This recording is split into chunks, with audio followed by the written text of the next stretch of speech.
Ngayon guys, tuyo na siya. Wala na siyang tubig. Ngayon, ang next step na gagawin natin ay lagyan natin siya ng konting mantika. Upang sa ganoon, medyo ma-fry siya at matuyo yung mga tubig.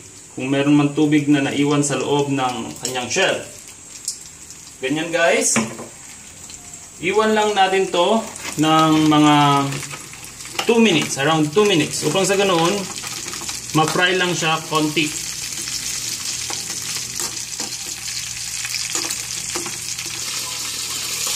Ngayon guys, after 2 minutes, yan, balik rin natin siya. Pero mahirap, kulang tong laki ng palayok natin. Hindi siya mabaliktad lahat.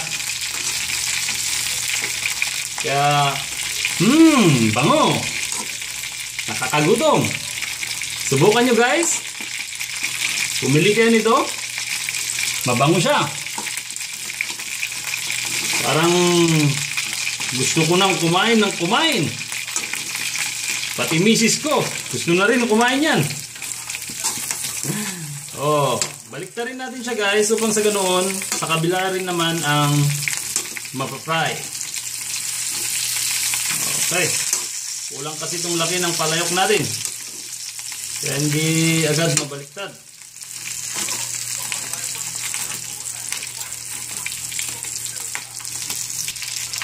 Okay, yan, nabaliktad na siya.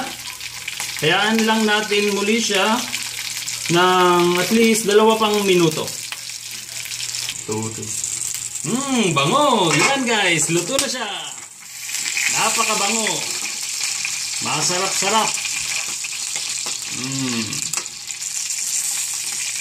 Ngayon, handa na tayo para kumain. Patayin na natin tong kalan at kumain na tayo. Ang sarap-sarap nito. Subscribe, like, and share. Salamat!